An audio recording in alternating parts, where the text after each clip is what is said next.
like we had some technical difficulties. Let's see if we get back up here.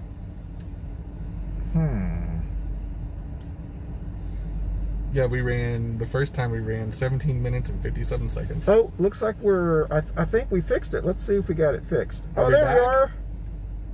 we are. Yay! Excellent. Thank you all. Listen, this is our first show, so we've got some little glitches. Apparently, where we had the camera set, there's too much sun hitting it, and it overheated. Our camera got hot. So well, I mean, we are pretty hot. Yeah, I mean, we are. put off a lot of heat, so we just got to make sure that our glowing personalities don't melt the exactly. camera. So we had to be able to place the camera safely. So I did, but I guess a note to ourselves: production value. When we put it back there, we need to have a shade, a shade there. Like a camera condom, basically. Yeah, or something. Or use lube. Or you know those things they put on windows to keep it. Like a shade. Yeah, but then we cut a hole to drive. Yeah. All right. Yeah, we'll probably just have to play with angles. Well, it's all about the angles. Welcome back. We've got it fixed. So we actually had a chance to stop at the newly remodeled library here in swanky South Park.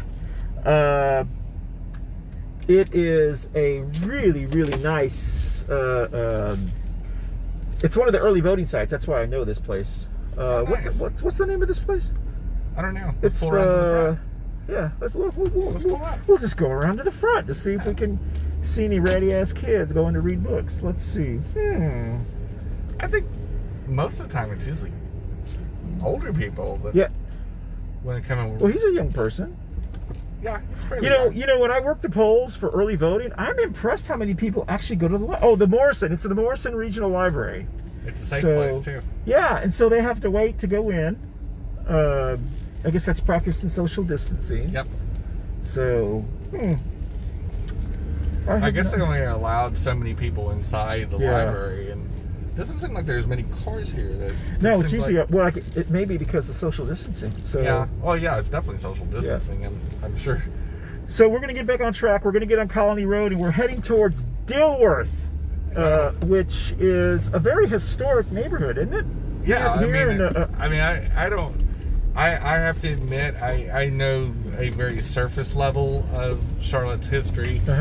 I wish I knew more. Yep. I wish I knew more of North Carolina's history, because neither one of us were both Texas transplants. Yes. I mean, But so is 90% of Charlotte. So it's a very transitional type city. I mean, very transitory. I mean, especially when you talk about the center of the city. I mean, there's so many.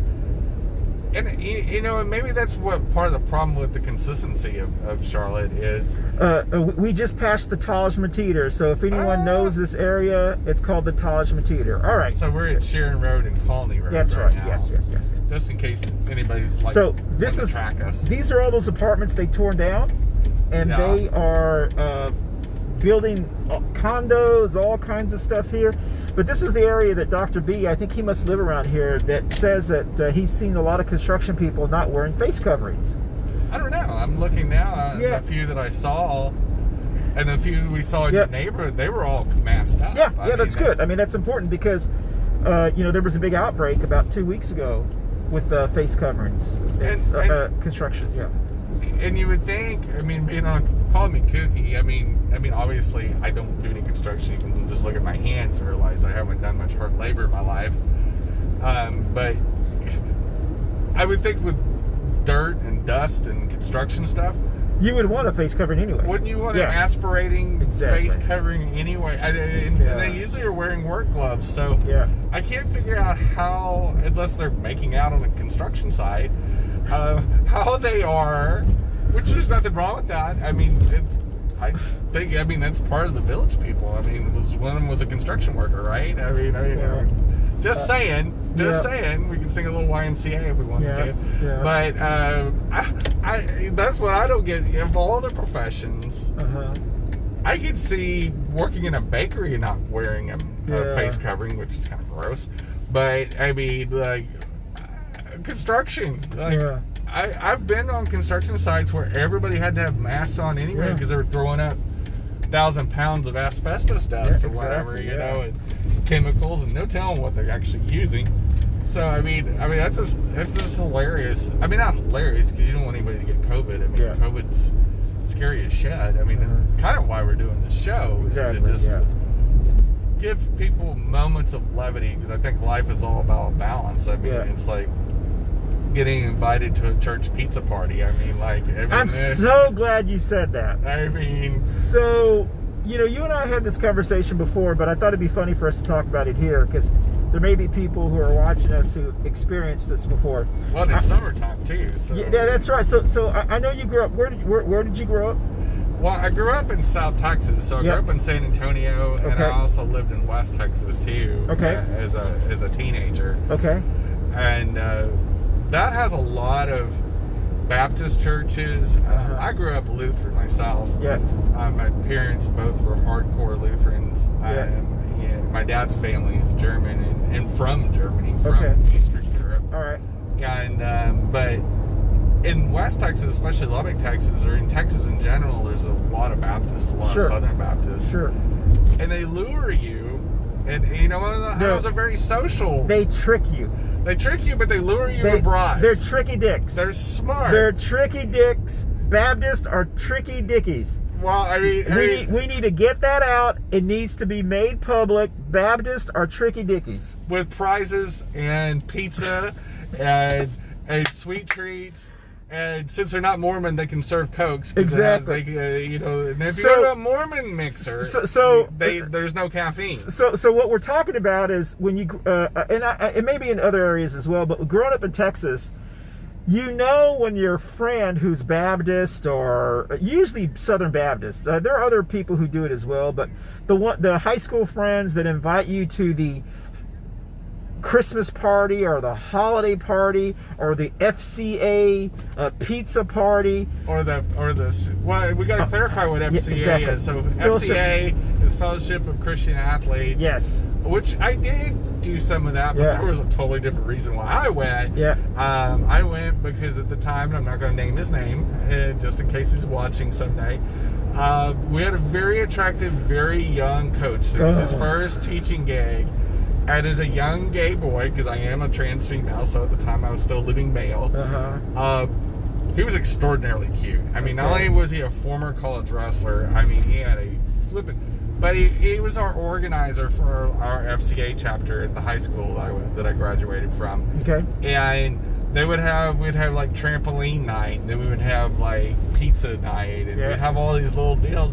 But you'd go to it, and of course, you're made feel guilty that you're not participating in certain church and activities and all that. And I don't have anything necessarily against religion, but I have gone to those Baptist church parties. The Tricky Dickies. The last time I went was a Super Bowl party about 10 years ago.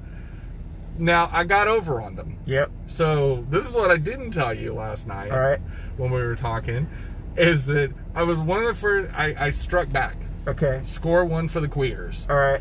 At the time, I had a spouse, and we went and we took our kids to this thing, and we won 3 really big prizes, and we never went back to the church again. Hold on a second.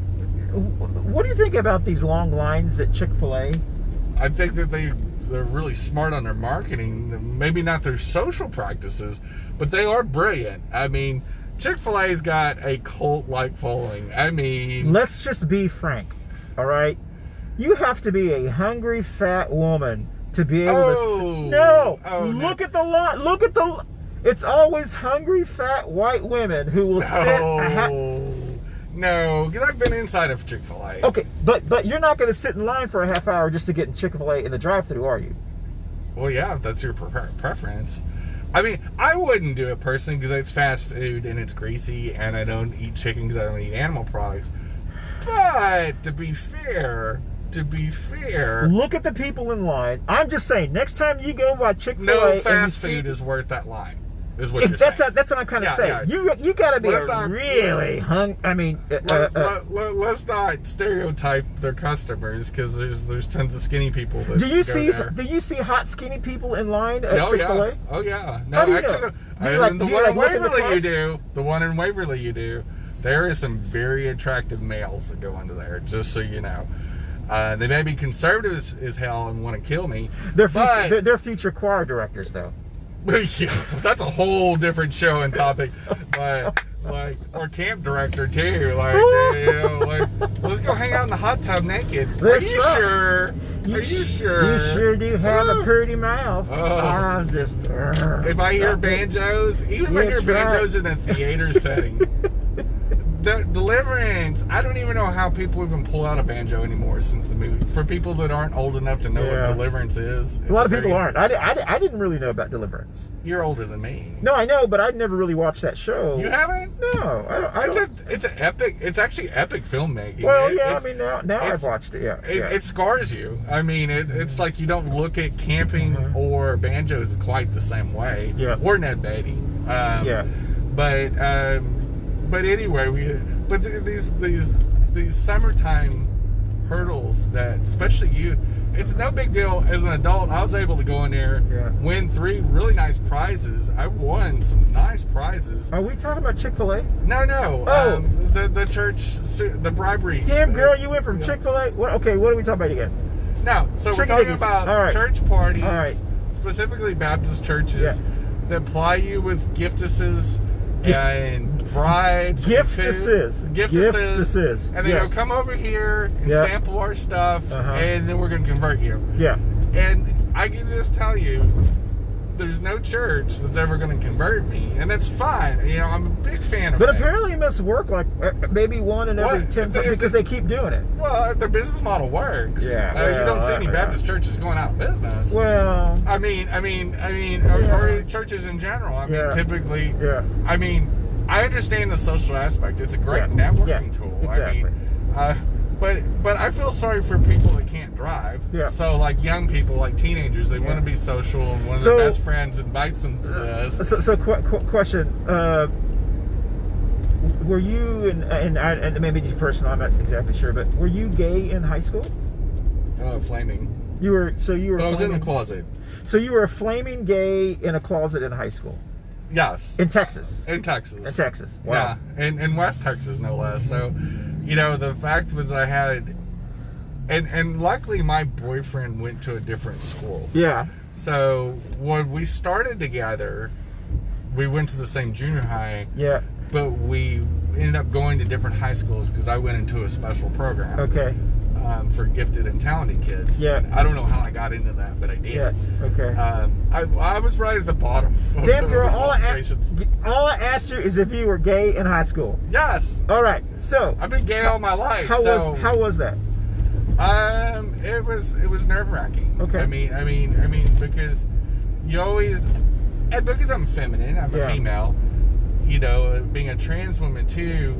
It's confusing for one thing. So when you say you were feminine, that means that you dressed as a male, but I was very femme. I was you mean feminine, like your mannerisms and stuff were very feminine? Well, I mean, is that what you mean? My thought process. So I mean, being trans, I have a female brain. Yeah, I know, but you always have to check yourself on the clothing choices you make, where you're going to be, who you're going to be with. But I'm asking this because when someone tells me that they were like a feminine, I only know how to use it with my language. Did you act like a sissy?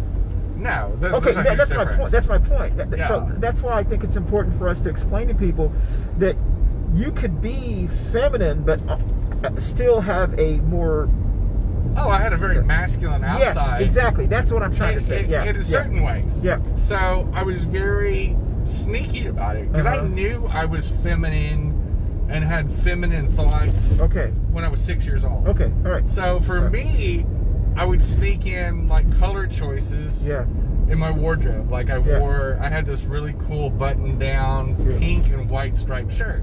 Okay. And so, a funny story. So when I came out to my mom's first question was, not "Are you all right?" but "Have you dated men in the past?" Are you going to date men? Yeah. Now that you're a girl, and I go, "Well, honey, I've already dated men, including you remember one of my really close friends in junior high and high school." He was more than just a friend. So we're in Dilworth right now, by the way. Oh, so, this is pretty. Yeah. This is like an older community. A lot of my understanding is the history of this little area, that a lot of Jewish Americans settled here, Greeks, Greek Americans, Greek immigrants. It's just a wonderful little community. So it had a history of being a melting pot. Yes. And now, of course, it's, one of those areas that's... Now it's hip and trendy. Yeah, hip and trendy. And the Greek Festival, I think we park normally somewhere around here, and it's down that street. I'm a little discombobulated. I think it's all the way down that street.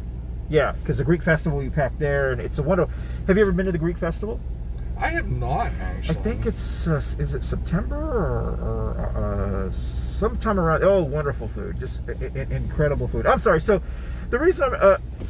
What I'm hearing you is when you say feminine, that's what we call preppy.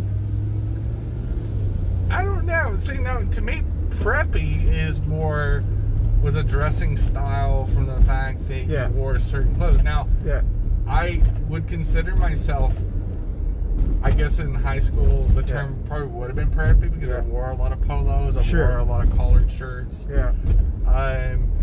But I went to so many different things. So I was like in the debate club. I was in. So, I dressed according to the role that I had to play. And honestly, living as a man was more like playing a role. I knew what I was on the inside, but I knew what society expected. So I was masculine enough to keep people off the trail, but inevitably when you live a lie, when you're not living your truth and living it out loud, you eventually slip. I mean, I've had many people kind of look at me funny. I've had coworkers surprised when I was dating women, because I am pansexual, so I date all. Gender does not matter to me anymore. So pansexual means what? Pansexual means hearts over parts. I literally... So pansexual person is not bi, they just date whoever they... feel an attraction to. Want to. Okay. Yeah, I mean, so their attraction is not sexual, their attraction is... Well, I mean, being attracted to somebody mentally is sexual. I think that's where a lot of people get lost, that it's just about body parts. No, it's about money. It's about money. It's about money. It's about. No, we're not talking about hookers. I'm saying is that you find people that are attractive that or whatever.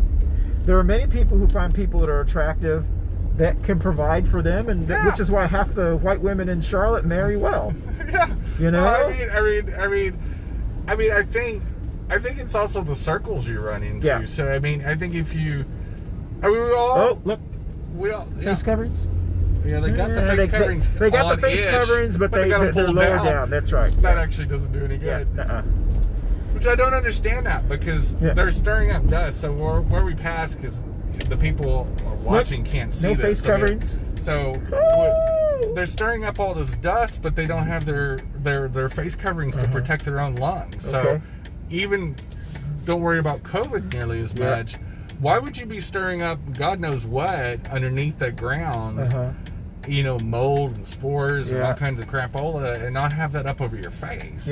Like, I mean, why would you want to breathe all that in? I mean, like, nobody's ever, if you've been in West Texas or any place that has a lot of dust and dust storms, you don't want to go through a dust storm with just breathing in all that dust, because you'd be coughing up dust for like 3 weeks. Exactly. Like you'd be amazed after a sandstorm where sand can get into. I mean, there's some places that I haven't had a boyfriend get in there. I am always so proud when I see heavy people jogging.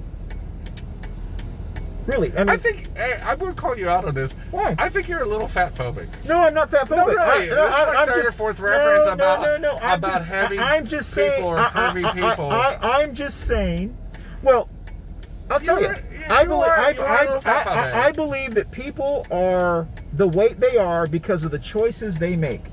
Well, so you can't get upset if Dr. someone. Cano. No, you can't get upset for someone commenting about your weight, because you've made choices. Now, yes, that's a little bougie.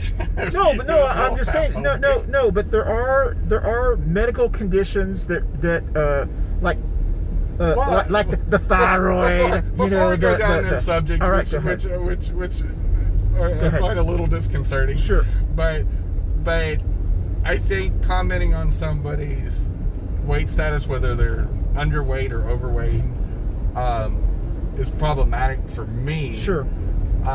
Mostly because then you have to say, well, why would you comment about somebody's body type? Because there's a lot that goes into it psychologically and physiology, so it's a very complicated thing. No, I understand that, but it's not just choices. But for me, it's not very complicated. Well, if someone is heavier, or their BMI is heavier than it's recommended, right, and I see them taking an effort to exercise, I like to compliment them. Because that is something. Your previous comments about like the people in line at Chick-fil-A, you made those aren't people doing anything about their weight. I know. Those are people that are adding on to their weight. But there's a story there. Like to me, that's like making. Yeah, Ruth, I exactly agree. Okay, but is being fat bad? No, it's not. There is nothing wrong with that. I know a lot of people.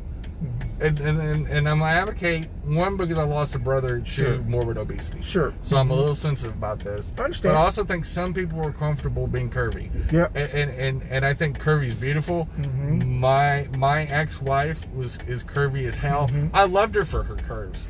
I was attracted. I had zero issue about that. Jenny, here's the deal.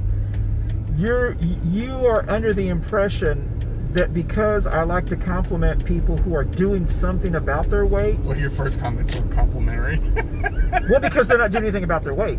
But that's okay. That's their choice. But I have every right to make that comment. It doesn't make me. It doesn't. Well, that's your opinion. What I'm saying is that people let's ask the viewers. People have personal responsibility. And the reason I say this is because I come from a family that have a lot of people that battle with their weight. My dad has battled with his weight, and there comes a point where I think that people have to stop blaming other things for what's happening to them, and start accepting personal responsibility. Maybe you're fat because you're lazy and you're not eating healthy. Wow. And I don't think there's anything wrong with calling that out and saying, listen, stop blaming other people for your miserable life. First of all, I mean, there's a lot there to unpack. Yeah, I know, and that's a very serious topic. Yeah. But long story short, there is some very complicated and mitigating factors why somebody carries a higher BMI than the suggested levels. Yeah. And it is way more than being lazy. Okay. It is way more. As somebody that's been involved with that, I've worked in health spas, I've worked with clients. There is a lot of what I call layers, like to quote the movie Shrek. Sure. I'm like an onion. I have lots of layers. Yeah. It's very, very complicated. There is a combination of genetics. There's it could be a thyroid problem. It could be a hormone problem. Yes. Psychological and inherited things. Oh, now we're in Myers Park. Yeah. Oh, yeah. We just passed the Myers Park United. But it's a very, very, very complicated. Obesity is one of the hardest things to treat for a medical professional because it involves so much parts of healthcare. Sure. It is one of the most complicated things. Even the experts, like the doctors that do the banding surgeries for stomachs, they fail 90% of the time because there's so many factors that go on with that. It's a very Western and it's a very American situation because we do have some inconveniences in our life. Yes. And convenience foods are so easy that are typically, most convenience foods are not the healthiest choices. Yes. And that's a choice that people make. But people make that choice. But what leads up to those choices is not always a choice. It's a false choice. When you are there's a lot to that. It is more complicated than that. And Jenny, to judge people like that. No, Jenny, I understand what you're saying, and I'm always going to be sympathetic and empathetic to individuals, but it is exhausting, and you have to understand there's a lot of Americans and a lot of people who it is exhausting to us to hear people making excuses all the time. But those it's excuses exhausting. can be valid. Okay, I mean, but yeah. So rather, somebody that comes from no, to mitigate somebody's story or somebody's journey where you don't know all the moving parts. Yes. That's where I'm getting on to. That's what is fat phobia. Yes. Is when you say those lazy people should get up and do something. Yes. It is more complicated than that. If somebody's lived that way for 20 years, 30 years. Okay. If it started from a place of trauma, for example. Sure. That's a hard thing to change. Well, that has nothing to do with laziness or willpower. We're not going to agree with this because no, we're not going to agree with this because I guess, like, you know, just like with me, I've come to a point where I'm just so tired of people coming up with excuses for problems in their lives, and to me it's just like, accept responsibility for the good things and the bad things. I'm tired of people coming up and saying, well, the reason I'm this way is because I had this. But you can have that both ways. There's a lot of times where you've defended people and so. And I do. And I try to defend people that I know are making a conscious effort to change their life in one way or another. You could twist that argument and apply it to victims of a lot of different things. Yes, that's true. And I caution you to say stuff like that, because when we don't look through it through their lens, if we as humans, it's very hard for us to do, is one of the things when I hear people, because I coming from the trans community, I know so many people that waited late in life to transition like myself. Sure. Fear is a huge barrier, and I mean we're getting into some really serious and heavy topics. I know that, but this is another thing that I think that there are people that are concerned, and I'm probably one of those individuals. There are people that are concerned that when we say something, when we share our opinion, there's always other people that try to say, well, you don't know all, how do you know I don't know all the facts? How do you know I have not been fat and I've lost weight? You don't know that. You don't know that what I'm saying is I've struggled through weight. I've gained weight. I've lost weight. I've been able to get into great enough shape after 9/11 to take my shirt off and dance at circuit parties. And you know, so I understand the discipline it took for me to do that. So I know that, yes, it is hard, but there are choices you can make. There are other people that can't do that. And there are choices that they've made. But I will say that the percentages of people that can't do it because of no fault of their own are so small.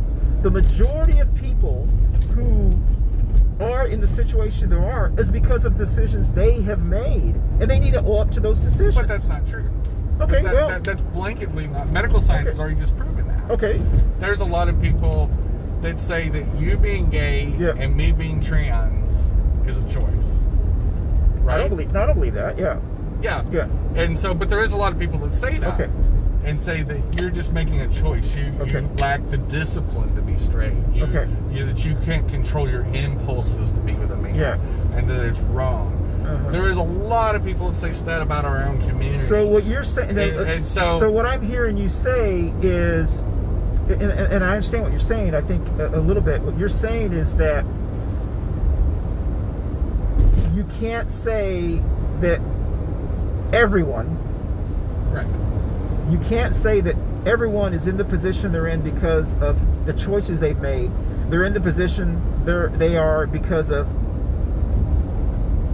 things that are beyond their control. There's more than one factor. Okay. And so when you have more than one... Are any of those choices? Yes and no. And I'll say this the same way. Because I watched a TED Talk the other day about poverty. Yeah. And I already kind of believed what he said anyway. It was kind of goes. I'm blanking on the name, but he was talking about poverty. Okay. And he used to, the speaker himself admitted, said, I used to believe that poverty and poor people in poor parts of town were a choice. Yeah. And he said I was completely wrong, and he unpacked why. Yeah. Because there were so many mitigating circumstances on what led to that: institutional racism, so many other deals. Obesity is the same way. Okay. So obesity has so many. So for the people, even the people that carry a higher BMI than they want to, don't always have that choice. There's a lot of things that lead up to that, and it's not all physical. And when you're talking about psychological, and this is one of the problems, this is an important discussion in our society, because when we talk about psychological challenges, sometimes we have to understand there's some things that aren't really a choice because they've already been conditioned to think of that way for a long time. The help and the intervention is a long road. This is the reason that there is a disconnect between political parties and movements and whatever. What you just said went way over your average person's head. Your average person sees things very simple. Personal responsibility, it's a choice. Work harder. That's what your average person but let's go back to personal responsibility. Okay. So everybody always says personal responsibility like it happens in a vacuum. Yeah. When personal responsibility is not the only factor in any discussion. Yeah. So you have personal responsibility, you have governmental and societal responsibility, and we have corporate responsibility. Yeah. So if two of the big three, which is corporate responsibility and government/societal responsibility, if they've been irresponsible, why harp on people to be personally responsible when our society and corporate America have been so irresponsible? Because we spend so much time and effort on those who practice personal responsibility. There is a frustration with them because we spend all of our effort on the people that aren't accepting personal responsibility at the expense of those who are accepting personal responsibility. But that's the whole and that's thing. how they see it. But whole thing, corporations and governments are controlled by very few people. Yeah. And if they're not being responsible, and they're the ones driving the, let's talk about obesity. Yeah.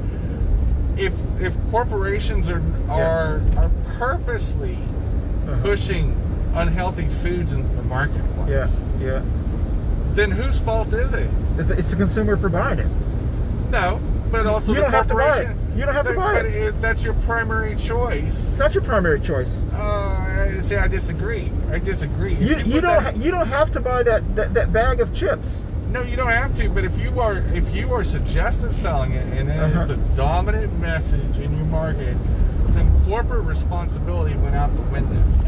If demand comes from mass marketing, as somebody that's been in marketing a long time, you can create and suggestive sell, and companies study this, they understand that. Governments also promote very irresponsible eating. You don't irresponsible. You don't have to. Yeah, I don't know. I that's just so. Just for me, that is so foreign to me to believe that people are such simpletons that they don't have the ability to say, I can't eat those. I have to eat those Cheetos. If that's an addiction, that's an addiction. I understand that, but don't fault the people who can do it. And I think we should reward the people who can do it, and not necessarily spend all of our efforts and time coddling the people who can't do it. That's something that they need to deal with their families. But as government, why should we be spending our time rewarding those who don't have that ability? We should be rewarding those who do obey the law. How are they rewarding them now? Because people that have morbid obesity die younger. So how are they getting rewarded by being morbidly obese? The higher healthcare costs for those who are in shape. Oh, that's ridiculous. No. If they have insurance, we have to pick up the tab for the higher healthcare costs. That's crazy talk. Why is that crazy talk? You don't have to pay for someone who is. That's how the health insurance works. Well, the health insurance itself is a scam. Okay, well, whether that's what you. you as a Medicare for all person. That's pretty rich. No, and one of the reasons I support Medicare for all is so that way they can have access to preventive preventive care. They can't have access to therapy, to mental illness things. So when we do offer it to them, it is they have to make a decision. If they make that decision not to take advantage of that assistance that we are giving to them for Medicare for All, then we have every right to say, you're in the situation because we've tried to help you as much as we can, and you're not doing it. Well, that goes into a subject though of well, let's change the subject because now we're in we're about to run out of time here. Yeah, but that was a very interesting conversation, and I appreciate that. And yeah, maybe I shouldn't have said that. No, only fat white girls. I think commenting about that's what gets you in trouble so much. Is that's what the show's about. You get in trouble because you say things that are wrong. I mean, they're only wrong to you. No, they're wrong to a lot of people. Believe me, there are a lot of people that make fun of the fat white ladies that stand in line at Chick-fil-A. Well, if that's not, if maybe you have not heard it, but believe me, there's a lot of us that laugh every time we walk by Chick-fil-A and you look into those cars. And it is like these women need to probably. Well, why women? Because there's overweight men too. I mean, that's... It's usually women. No. Generally, Chick-fil-A. You haven't been to many Chick-fil-A's then. Because I mean, the one in Waverly. Yeah. I've been into a lot. Yeah. For business purposes, and I can tell you the mixture of men and women in there is pretty equal. I mean, realistic. First. I think with all fast food, I think you see people make choices, and go in and get convenience foods. That's one of the reasons I try not to eat a lot of convenience foods. I mean, they're especially now with COVID. I mean, we're home more. So let me tell you, as a former fat white woman who used to eat at Chick-fil-A, I can tell you there are fat white women. I ate at Chick-fil-A from 2004 to when did we start boycotting? In 2009 or 8? Is that when it was? 2009 or 10? I still see a lot of gay people posting selfies of themselves eating at Chick-fil-A. Yeah, well, I don't. I don't. And that's always a weird subject because I know a lot of Chick-fil-A. All Chick-fil-A stores are franchised. From what I understand. I don't think there's any corporate-owned stores. No. And I could be wrong on that. Yeah. I don't think. But I go by the premise that they're all locally owned. So the national owner of the company, the guy that started it, this old angry looking white guy, takes his personal money and he donates to certain anti-LGBT religious organizations. The local stores, ironically, the majority of their staff, or a lot of their staff members and a lot of management I've known that work for Chick-fil-A are flaming homosexuals.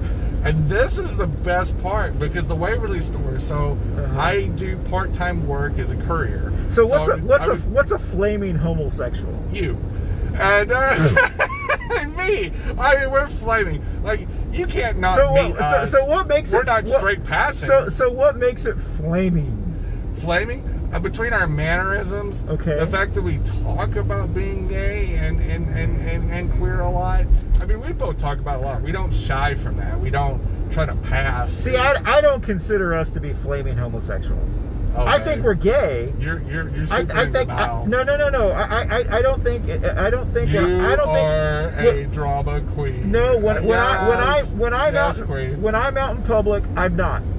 I'm that way. I'm that way with you, but I'm not normally that way with your self-view and self-awareness factor is very low. Just so you know, I don't know if anybody's ever told you that. Yeah. You are flaming. You are very, very flaming. Andrew is not. Okay. Well. But you are. Okay. You are a queen. You are a queen. I know I'm a queen. Okay. I know I'm a princess. Well then why don't the members of the gay community believe that I'm gay? I don't think it comes from members of the gay community. I think it comes from straight people, the feminists that don't like you because of your fat phobic comments.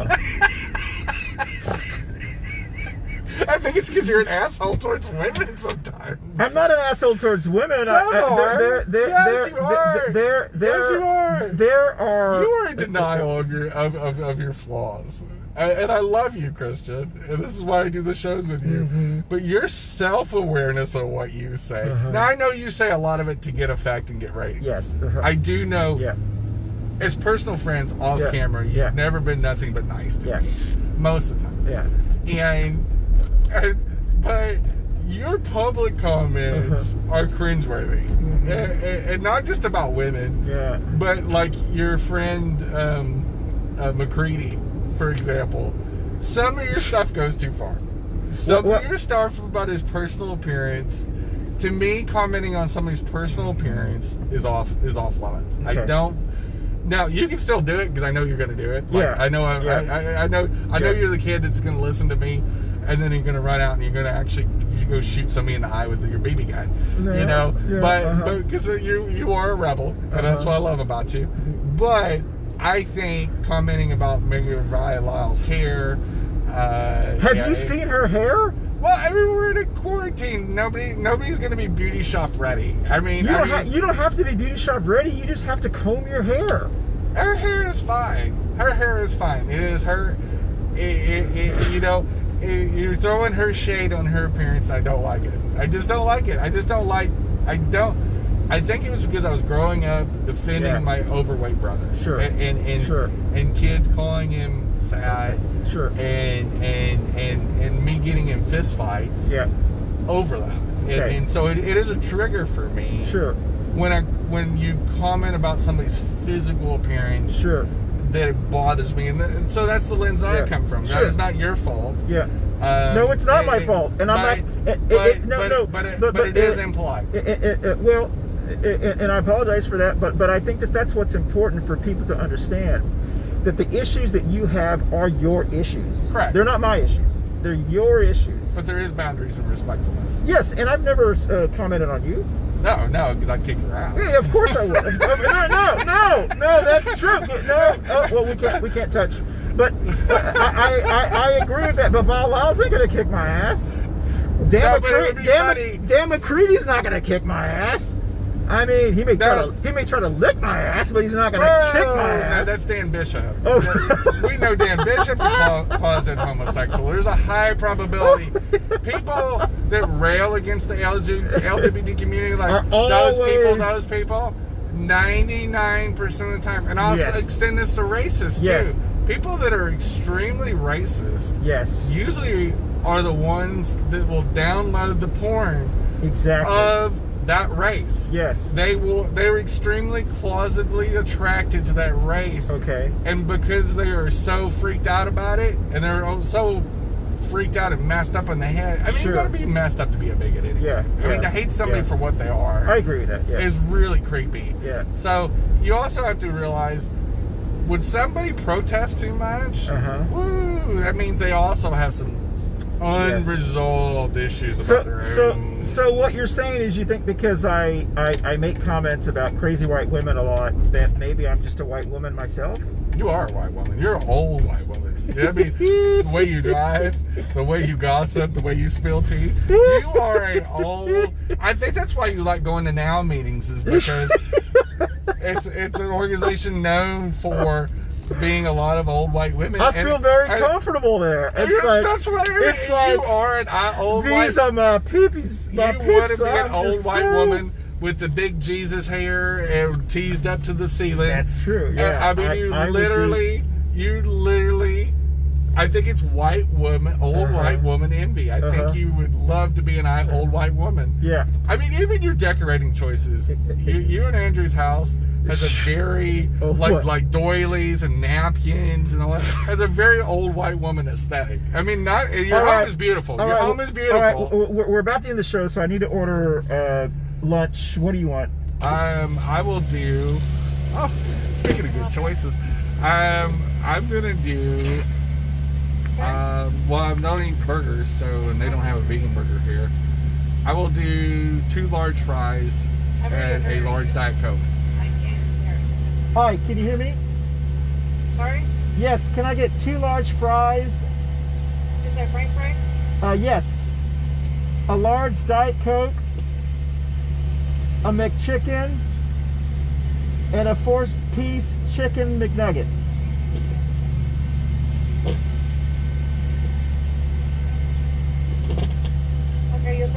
chicken, what else? A McChicken, a 4-piece chicken McNugget, Okay. 2 large fries, a large Diet Coke, a small fry, and a large unsweet iced tea. You say small unsweet tea? No, ma'am, a large unsweet iced tea. Yeah.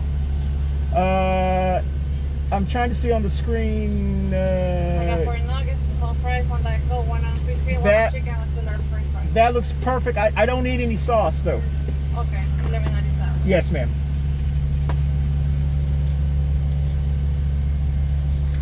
Thank you. Did she say pull up? I think so. Ah! Oh, and Eddie wants a milkshake. Eddie Rivera said, and a milkshake for me, please, and thank you. You're not lactose intolerant, are you? I'm not. Because a milkshake, for me, one, I'm vegan, so I can't drink it because it's loud.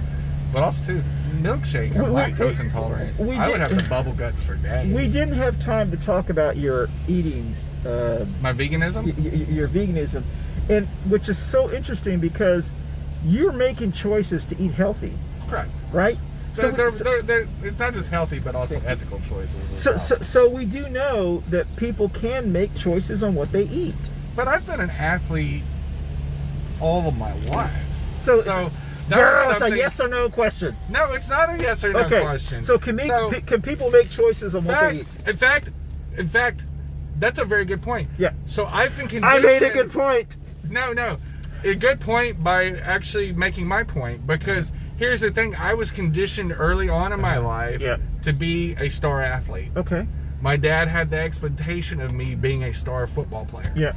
My dad put that expectation because I was the oldest, and my family all expected it, and I am very athletic, and my dad was very athletic too. Let's just get to the point real fast. Hold on.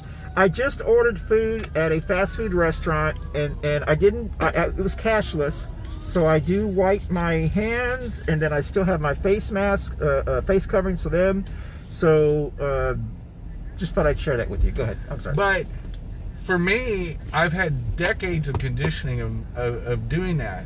So it's not a conscious choice for me. It's almost like martial arts. The reason why you practice all the forms in Taekwondo, for example, is to where it does not become a choice. It becomes just instinct or reflex.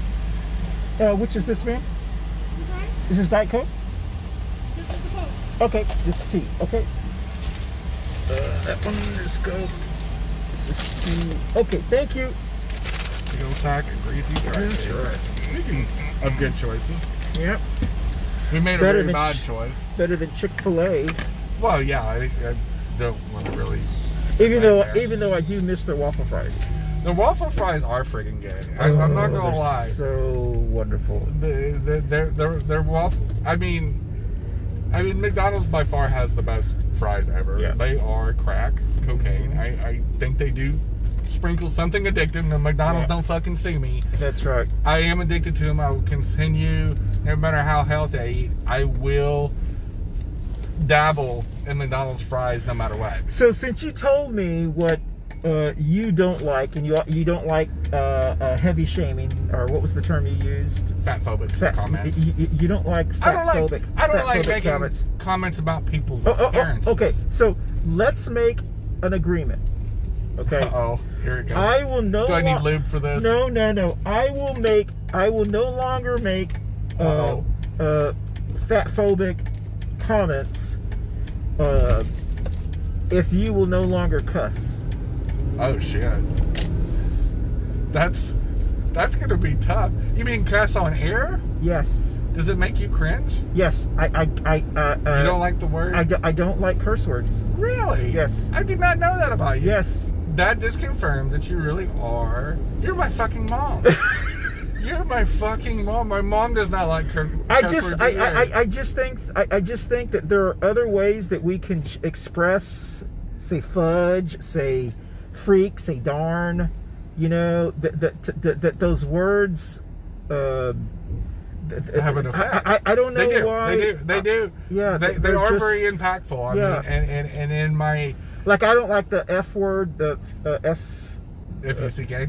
No, well, I don't like. Yeah, that was like my worst word. I don't like. But the slur for gay people. Yes. Yeah, I don't like that word. I don't use slurs. I don't use slurs. Yeah, I don't like the C word. No, for women. I will say the P word, but I got in trouble, so I can't really say that anymore. Yeah, I gotta say mangina. You know. I think I love the word fuck because it's there's no reason. My Aunt Chrissy over here. Yeah. This is why you are an old white lady. No, I can picture you being a fan in yourself. But isn't that? Oh, bless your heart. But isn't that a good? That's a fair compromise, right? It is. Okay, so I won't do any more. What you said. Comments about people's appearances. Not about appearances. About being fat. No, because if I see a badly dressed person, can I say, "Girl, you should not be wearing that"? Well, because you shouldn't be saying that. Okay. You shouldn't be commenting about people's appearances. Okay, I think that's fair. I think that's fair. I will no longer make fun of people's appearances. Now I may go like this. Well, yeah, you can do that. Okay, I will. So body language is up to you. Yes. Because I think it's more. I think body language can be a reaction. Yes. An involuntary reaction when you see something or you hear something and you do an eye roll, or you exhale a little bit deeper because and sigh a little bit, because it's easy to do. I catch myself doing that when people are talking on the coffee show, and I hear something that I'm like, and because I don't go back and watch many of our shows. I do all the time. So anyway, so let's just make the agreement. I won't do that if you will no longer curse on air. Because I have no control over what you do on other times or whatever. But and you have no control over where I make fun of Valal's hair when I'm watching her on television. I literally go, "Girl, can you not comb your hair?" But there's nothing wrong with her style. Oh my God! Did you not see that hair? It's like it's like the professor from Back to the Future. It is just someone has to love her enough to say. Maybe that's her personal style. Some people have. Well, not everybody loves the stuff that I wear. I've gotten comments. No, mostly outrageous stuff. So you think she literally goes and just? Yeah, she teases up her hair. That's a common style amongst African American women. Not like that. Well, I mean, but well, all right. Anyway, so we made the promise. I think it should be off limits. Okay, all right. So it's going to be off limits. All right. So I agree with that. I won't fucking cuss anymore on air. Holy shit. And I won't freaking. All right, so that's really good. All right, listen. What about the one word that I use a lot that you ask me to say all the time, which is chicanery? That's not a curse word. Sister's word, fuckery. Fuckery is not a bad word. Fuckery is a funny spin off the word fuck. Yeah, but it's not meant like a you know what I mean? Yeah, it's not. Well, fuckery and chicanery is a funny saying. Yeah, that's a funny saying. It's not meant. And hijinks. It's not meant like. I don't know. Maybe that's something I need to go to therapy for or something. When I hear people curse... I think you need a whole lot of therapy. Yeah. That's a different show. I'm a big fan of therapy. Yeah. Honestly, I am. Not to make my life... I have been in therapy when I began my transition. I was in therapy for a long time. And I do think if people actually address things in safe spaces, our world would be way different. And if our society didn't shame people. I think if everyone just went to sports bars with their masks on, and someone can invent a way to drink the beer at the bar at the sports bars, we would have a happier. What about life. What about this? As some kind of integrated mask and hat combo with a little line that goes straight from my bottle, like an oxygen thing. Yeah, except it goes into your mouth. We got to pivot. And it would it would run up your body, come around, and you just suck the beer, or maybe a hat with a little lid on the top, and they just pour the alcohol directly into the lid. All right, girl, we've gone over we've gone way over our allotted time. So I want to thank you so much for doing this, and I think we have some possibility to do some more. I think our topics probably need to be shorter, so we would do some production value things longer. We kind of went over there. But it was very interesting. Thank you. You educated me. I mean, I as we were talking, I'm not immune to change and to adapt and to do those kind of things. I mean, I'm not so arrogant that I think, you know, I can't do those things. And you're right. I mean, if I'm saying things, even though I think they're funny, to you, to me, you're right. If that is something that is really, as you mentioned, you gave me some insight that I've not had. I grew up with 3 brothers, you know, and you know, and so thank you for doing that. I keep touching you, but thank you for doing that. And I think a lot of times we do grow up a certain way. My family that I grew up So with. can I make fun of this person jogging without a shirt? All right. I'm sorry. No. I should have just. All right. No, you can't fucking make fun of it. No making fun of anybody's appearances. All right. Well, listen. You can't do it. That's not right. gonna do it. Not gonna do it. 1,000 points of light. Not gonna do it. You don't know millennials and Gen Zers. They're even like, gonna understand they're that like, joke. what the heck are they talking about? We're making fun of George Bush Sr. Yes. The late George Bush Sr. Yes. And he would, and of course there was a famous comedian at the time that imitated him on Saturday Night Live. Dana Carvey. That's right, he did all the, and he did the mannerisms. Yeah. He did it so well that George Bush Sr.'s last press conference at the White House, he invited Dana Carvey, to do the had him come up on the podium and actually do an imitation of President Bush. Oh yeah, and it was a classic. It was probably George Bush's best press conference he ever had in his entire career, because he was dying, like he was encouraging him, and David Carver was kind of nervous. It's different when you're standing in front of the most powerful person on the planet, looking right at him, and like George Bush going no, and Barbara Bush like it. So it was one of the most human moments that President Bush ever had. One of the most powerful moments. I got to cut you off because we're almost home. And listen, thank you so much for joining us on our world premiere and our very first 2 Queers in a Truck. And maybe we will have a guest back there telling us to shut the heck up or whatever. But I have learned a lot today. I'm no longer going to make fun of people by the way they look. I'm just going to be able to make this look like that. And Jenny has agreed to not curse in front of me on the show. Which so are you going to give me a list of words I can't say? Well, you know what are bad words and good words. I mean, you know, they're like profanity. Like George Carlin. Well, anyway, so thank you for joining us. We don't know when the next one will be, or if there will be a next one, but I think we can probably. There probably will be a couple. It's Pride Month. Yeah, it's Pride Month. We want to wish everyone happy Pride, and we didn't get a chance to throw shade to any of our elected officials, and I'm sure we'll have a lot. I'm sure we'll have a lot of time for this. This was our first show. So once again, thank you so much, everyone, for joining us. We did it safely. We didn't have any accidents. We were able to kind of look at everyone here, and there's a dog about to take a poop in my yard. Oh, that's going to be a big one, too. Oh. That's a big old German Shepherd. Oh, he better not. No, he didn't. He's gonna say, I got a big old sign. Oh, that is the nerve of people. No, they're speed walking now. They realize we're watching. They're like, look at those 2 queers in a truck. They're watching. And they got their masks on. They must have that COVID. That COVID. That coronavirus. Coronavirus. They got don't you drink Schlitz? No, okay, that's terrible. All right. Thank you, y'all. We're parking. We're going to go inside and eat. Bye. Bye.